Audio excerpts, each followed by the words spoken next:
Good evening, ladies and gentlemen. This is Herbert once again saying hello and basically doing my homework in this format because you guys got a kick out of it last time, and I thank you for the great feedback and everything. I really do appreciate it.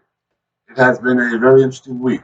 At the service of my father's today, thank you for all the well wishes for the passing of my father. I really do appreciate it. I was crying, but it's a good thing. It's a good thing. But in regards to the discussion points that we have this week, today is right now I have it at the 24th at 17:44 p.m. The discussion group shares some examples of how we can apply a growth mindset to your daily interactions, either in a professional setting or in your academics. Here are some prompts, whatever. Okay, so how do I handle a new project at work, home, or at whatever? How do I handle a new project?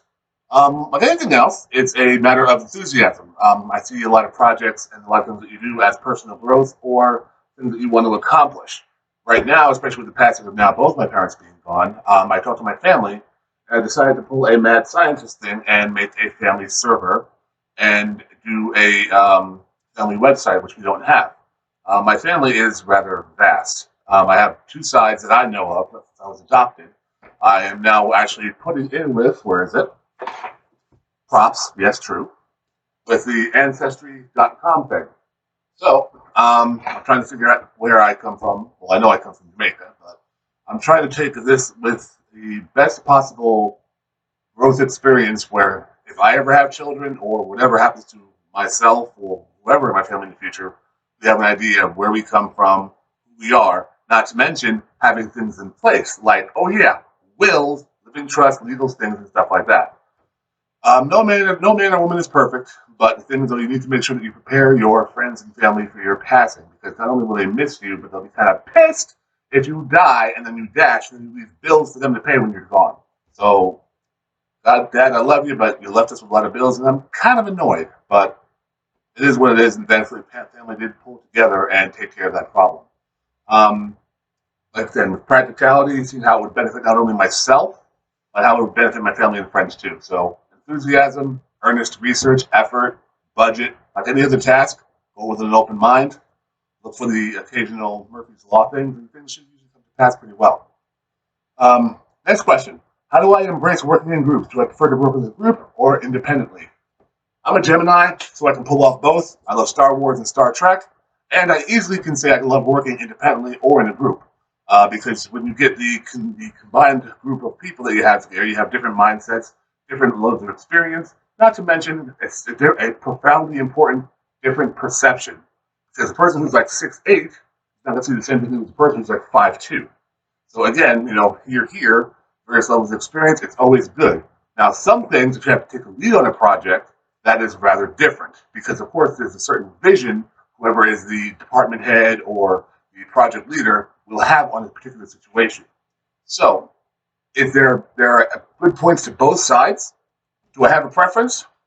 No, not personally. As long as the project is interesting and worthwhile, and something that I could actually enjoy, and once again, add to my experience, which will ultimately benefit others.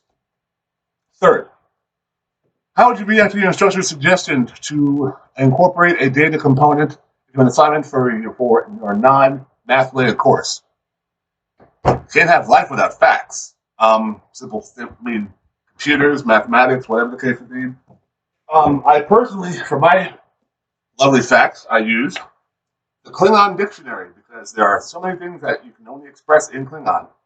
The Art of War, once again, one of my favorite books, required reading for the Marine Corps. My personal one is you lead by example and not by force. Sun Tzu, great read. Definitely recommend it. Do not throw Sun Tzu, it will bite you in the ass. Place Sun Tzu down on the computer very gently. The other one, I can't read to you because, you know.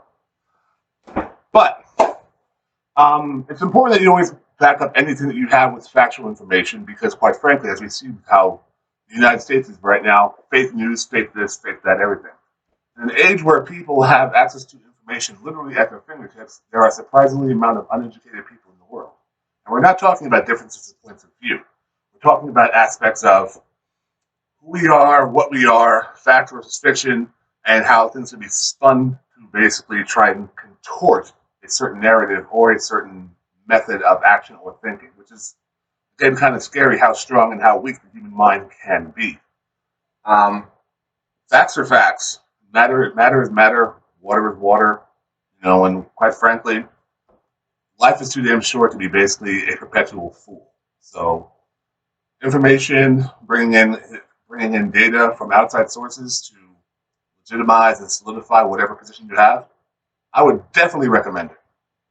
And last, what do you do when you don't understand something that everyone around you seems to understand or that has caught on to? You ask a freaking question. How hard is that? It's just the ego is a very amazing thing. The human ego, especially for men, depending on what the situation is. It's we're guys supposed to be leaders. We're supposed to take charge, be forward. Yeah, guess what? You're always a life student. This is why we're actually here. Secondly, to be perfectly honest, you want to have the best information and you want to go and have the facts correct. Because honestly, if you're doing a project, like let's say architecture, construction, basically creating anything that could pose a possible threat to anybody's well-being, you want to make sure you have your stuff straight because an incorrect number here or anything here that's not understood can easily cost somebody harm, their life, most importantly, money, time, and God forbid, even their reputation. All things are important, but ultimately life is the most important thing. So regarding that, if you don't understand something, guess what? Whoever's in charge, talk to them offline. Say, hey, sir, ma'am, I may seem like a little bit of a knuckle dragger on this. Knuckle dragger. But I don't understand this. Could you explain to me more, or can you give me a way forward I can go ahead and try to understand it better? Because guess what? No person alive is going to basically criticize you for asking for more knowledge. Okay? Because that, quite frankly, that's hypocritical. Oh, you don't know anything. Well, how'd you get there? I don't know. I can ask any questions. Yeah, no shit, Sherlock. Okay, stop it. Once again, do not be afraid to admit what you do not know. Guess what? I would rather repeat something or even go offline, have a coffee with the freaking person. I don't care. As long as you have an understanding of what we're doing, even if it's a fundamental one or an elementary one, as long as you understand where we're going, we can build from there. And I think that takes care of the discussion questions for right now. I'm going to put this on the same link I did last time, so I hope this works for everybody. And it's the teacher with Dr. Von Doom! Yeah, I'm sorry. I just love your name. I'm not even married to you. I just love your name. If it's okay with the doc, I'd like to go ahead and keep doing it this way. And thank you for your inputs and everything. And I promise next time I will try a little bit more of a not so moving man background. So I'm working on it. One of you guys made some made a comment that you would love to watch my YouTube channel. That's one of the things, new projects that's in progress. Again, for something for my family and friends, and a little bit of catharsis for myself the past year. But thank you very much. Have a wonderful evening. I'm going to post this shortly, and God bless. Pray, plan, and execute. And good luck, guys.